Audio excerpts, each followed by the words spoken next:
औज़ुबिल्लाहिमिनश्शैतानिर्रजीम बिस्मिल्लाहिर्रहमानिर्रहीम। Soft analysis में तमाम अहबाब को खुशामदीद। आज हम दो बातों का जायज़ा लेंगे। एक तो ये कि किस तरीके से शहबाज शरीफ साहब ने इस्टेब्लिशमेंट और पीपल्स पार्टी की मदद से अपने भाई नवाज शरीफ साहब को एक्सपेल कर दिया, उनकी एक्सपेल्शन हो गई सियासत से तकरीबन ऑल टुगेदर।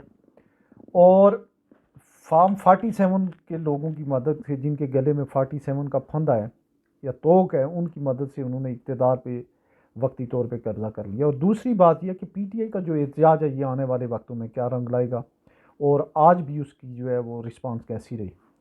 तो पहले बात करते हैं शहबाज शरीफ साहब की। शहबाज शरीफ साहब के बारे में सबको जैसे पता है कि वो बड़ा सॉफ्ट कॉर्नर था। इस्टेब्लिशमेंट बहुत अरसे से चाह रही थी कि नवाज शरीफ को जो है बदला जाए शहबाज शरीफ साहब के साथ।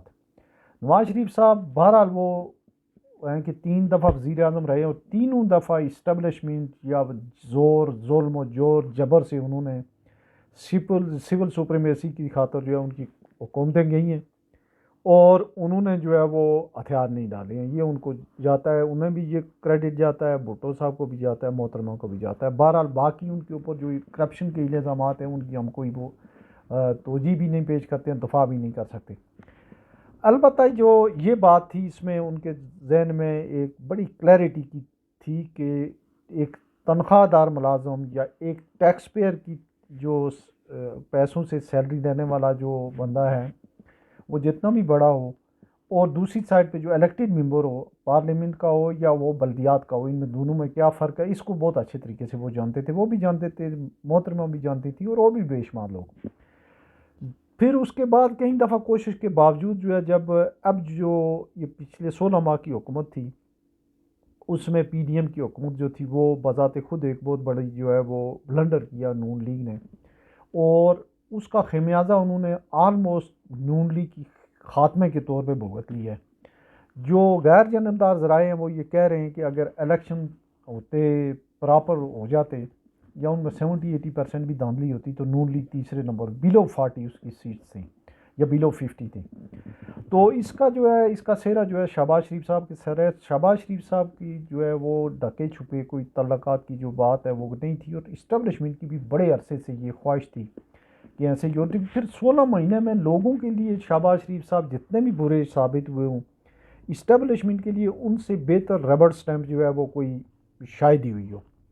तो असल जो बात है, उन्होंने उन्होंने जो है 16 महीनों में उन्होंने एक दो दिनों में 50 जो है वो आइन जो बिल पास करवाए।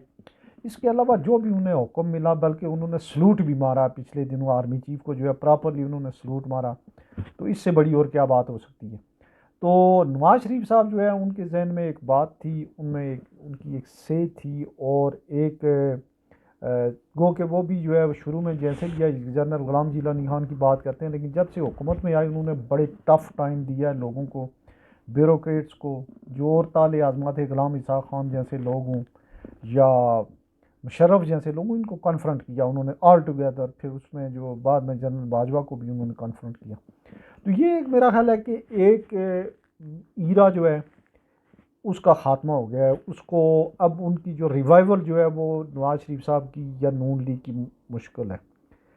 एक जो बहुत ही रिमोट चांस है वो ये है कि कहीं ऐसा काम कर जाएं जिसके चांसेस बड़े कम हैं, वो मरीम नवाज़ कर जाएं, तो फिर शायद रिवाइवल हो। जिसके चांसेस इसलिए कम हैं कि मरीम नवाज़ शरीफ जो हैं वो ख़ुद भी जो हैं वो फॉर्म 45 और 47 के चक्कर में जो वो खुद आ रही हुई हैं। उनके और उनके वालिद साहब के दोनों के फॉर्म 45 जो है डिलीटेड है। दूसरी साइड पे ये हुआ है कि जिन लोगों के गले में तोक है, फॉर्म 47 का फंदा है, वो नवाज शरीफ की ना तो लेगेसी को जो है वो ऑन करेंगे, ना उनके बयानियों को ऑन करेंगे, ना उनकी लाइन पे चल सकते हैं। अगर जो चलेगा उससे वो उसकी सीट छिन जाएगी। इसी तरह से जो मरीम नवाज शरीफ हैं, वो वैसे तो उन्होंने जो स्टार्ट लिया है उसमें लोगों के पास आना जाना, ये सारी चीज़ें जो है इसमें जो है वो हम अभी तो एक आध मेरा ख्याल है कि उस्मान बुज़दार वगैरह से तो बहुत बेहतर हैं। जो बेहतर नवाज वहाँ वज़ीर आला समझे गए हैं वो एक जो है वो परवेज़ इलाही, और उनसे भी ज़्यादा बेहतर टॉप रैंक पे जो है शहबाज शरीफ साहब को लोगों ने किया। लेकिन इसमें जो है देखते हैं कि उनको कितना फ्री हैंड मिलता है। उसमें इस बात की जो है वो गुंजाइश मौजूद है कि उनके फेलियर के चांसेस ज़्यादा हैं। उसकी वजह यह है कि आगे जो बजट आ रहा है, बजट में पंजाब जो है हमारा जो तकरीबन 55-60% पाकिस्तान है, गरीब लोग भी सबसे ज़्यादा हैं, अमीर भी वहीं सबसे ज़्यादा हैं। पहले कराची में अमीर होते थे, लेकिन ज़ियाउल हक के ज़माने के बाद अमारत जो है वो शिफ्ट हो गई है। ये क्लाशन फिनाइन माफिया और ये चीज़ें आने के बाद दौलत पंजाब में भी बहुत हो गई है।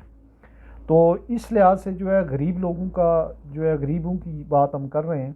और फिर जनूबी पंजाब है और शुमाली पंजाब है। सेंट्रल पंजाब में भी जो है सरगोदा या ये जो डिवीज़न है वहाँ बड़ी उनकी जो है मुखालफत पाई जाती है। तो मेरा नहीं ख्याल कि जो है मोहतरमा जो मरीम साहिबा हैं वो कोई बहुत आउटस्टैंडिंग परफॉर्मेंस देंगी। दूसरी साइड पे शहबाज शरीफ साहब की, उन्होंने आंखें बंद करके टैक्स लगाना है, उन्होंने आंखें बंद करके तमाम फैसलों का अमलना व सदकना, उन्होंने जो भी उन्हें कहा जाएगा उन्होंने सारा कुछ मानना है। और उन्होंने अपनी काबीना भी, हम अगली उसमें जायज़ा लेंगे, काबीना भी जो है जैसे उनको कहा जाएगा वो उसी बंदे को वही चार्ज देंगे।